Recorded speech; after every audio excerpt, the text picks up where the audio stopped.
Today, we are going to be finishing up our lesson on becoming a good leader. So, this is Becoming a Good Leader, Part 2.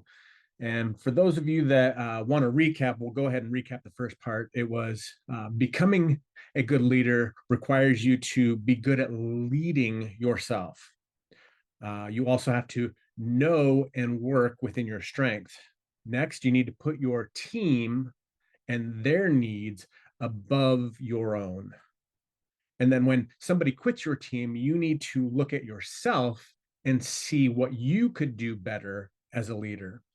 And then lastly, from last episode was listen more than you talk as a leader. Be the person that's the most interesting person in the room by listening. So let's go ahead and jump into part 2.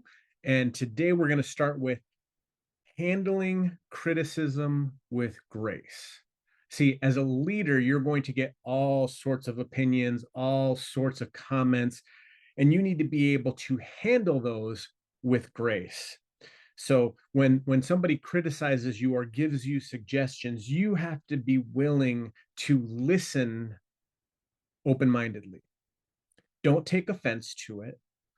Also understand that you may not know where that person is coming from, but you also need to be able to take it with a grain of salt. So when somebody is criticizing you or they're giving you a critique, understand who that person is and basically what kind of source it's coming from. Does that source matter?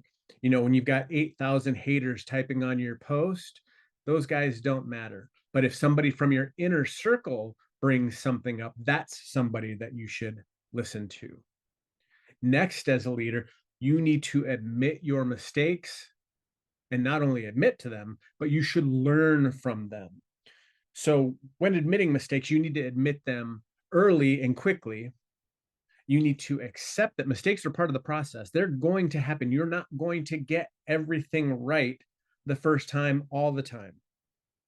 But you need to insist on learning from those mistakes. Because, like we say all the time, failure is an opportunity to learn. But if you do the same thing twice, that's your fault because you didn't learn from the mistake the first time. Ask yourselves and others what you could possibly be missing. What was it that you missed that could have helped you avoid that mistake? And give people around you the ability to challenge you. Again, that goes back to the criticism. Make sure that the people that are challenging you are the people that are in your inner circle, as well as take that outer circle challenge with a grain of salt. Now, this one is really, really hard for most people. Stop micromanaging your team and start focusing on priorities. See, we as leaders sometimes want to control everything. But remember, being a manager is controlling. Being a leader is searching out the priorities, casting the vision, and then going there and having people follow you on that journey. By micromanaging, you become, again, the manager, and you're pointing to them and telling them what to do in every small aspect. And you become overbearing, which causes people to get frustrated, which causes people to want to quit. So take a look at you as the leader and start doing and following and setting your priorities and stop micromanaging what your team is doing. Again, we want to be the best listener in the room. And the next step to that is becoming the best learner in the room. See, you need to be able to invest in yourself first. With leadership, it's kind of like the oxygen masks when they come down on the plane. What do they always tell everybody? They say, put your mask on first before you take another mask and put it on somebody else. Why? Because if you don't have oxygen, how can you help anybody else? So, as a leader, if you are not constantly learning and filling yourself up, how do you have the ability to pour out into your team and raise the level of leadership in your team? So that's why I applaud you for being on today, because again, you are taking those necessary steps to fill up your cup, to level up your leadership so that you're able to pour into others and increase the leadership capacity of you and your team. You need to become a continual learner. You know, I'm glad that you're on here, but it shouldn't just stop with this training every single week. You should be training and learning something throughout the day, every single day. You should have this as part of your morning uh, habit or ritual that you do. So each morning, do something to increase your leadership capacity and to fill yourself up. Also, create an environment inside of your team, within your team, for learning. That way, not only are you just the one learning and learning and learning and growing and growing and growing, because what ends up happening is there becomes a complete gap between you and the people that you're leading. If you want to bring up that next level of leadership, you need to be developing and creating that space for them to grow and lead. Now we start looking at results. You need to judge your leadership not by your successes, but by the amount and the number of successes your team has. You know, are the people on your team following your lead? So if you're having success, is your team having success? If it's just your success and nobody on your team is winning, then it's time to start redirecting your focus, because your lasting success is dependent on the amount of success your team has. Are your teams promoting? Are they changing? Are they growing? Growth in your team is also contributing to the success of your overall team. Are there people stepping up into leadership positions? Do you see those people in your team that are naturally gifted, or those ones that are hardworking and deserving of credit? Make sure that you are focusing on them and developing them and letting them know that you see their leadership capability. And then, are the members on your team succeeding? Bottom line, are you helping that new person that's joined your team see early and quick success? That is a great measure of a leader, is by the number of people on their team having success. If you have a large group, make sure that you're having large successes. You are celebrating every small win that happens on your team. It's one of those things that when a small win happens, it's normally with somebody that just started in your organization. So when you celebrate those wins, you are compounding and compounding and compounding the success that you're having, which creates the group feel, that culture of winning and success, and causes people to want to come along for the ride with you.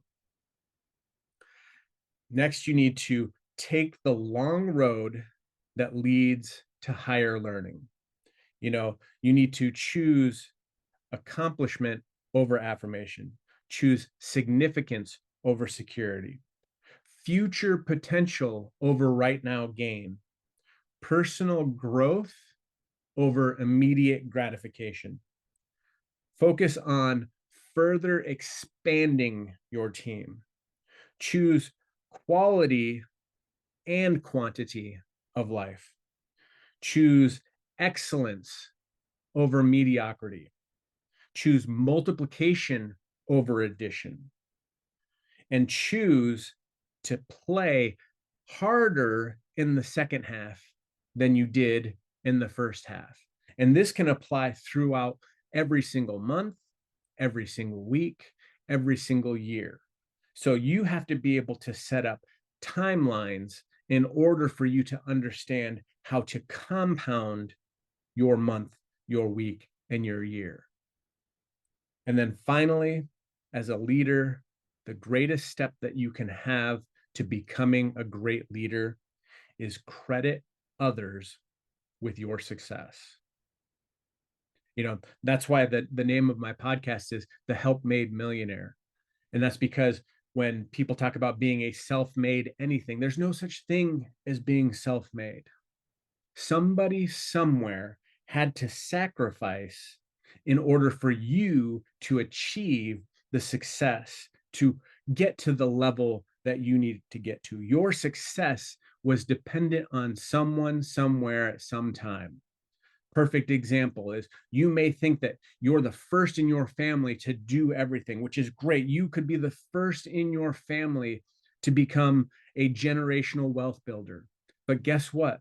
There was somebody in your family that lived in a different country that sought out coming to the United States in order to create a better life for their family. Somebody in your family chose to do something different to create the opportunity for future generations. Just like you are creating those opportunities right now for future generations of your family. You are creating the success for them. Same thing within your business.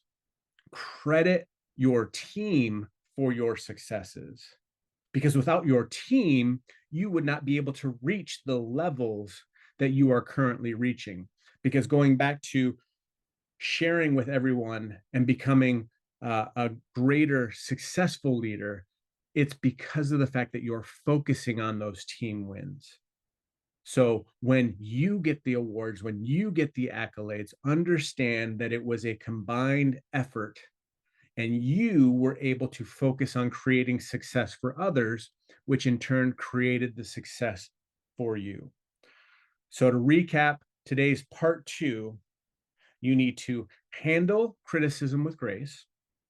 You need to admit your mistakes and learn from them. That's the most important part. Admit, but also learn from them. Stop micromanaging your people and start going in the direction of your priorities. Become the best learner in the room. When you go into a room, you want to be the dumbest person in the room, because that means that you have so much growth potential in that room. If you're the smartest person in that room, you're in the wrong room. Next, you need to judge your success and your leadership ability by the successes your team is having. Take the longer road that leads to higher learning, because that will be something that lasts rather than short-term gain, which is fleeting and causes problems along the way. And then finally, credit others with your success. Look for the opportunity to praise the team for your accomplishments, and that will allow you to become the successful leader that you were destined to be. Guys, go out and make it an amazing day, and I hope your week is as awesome as you are.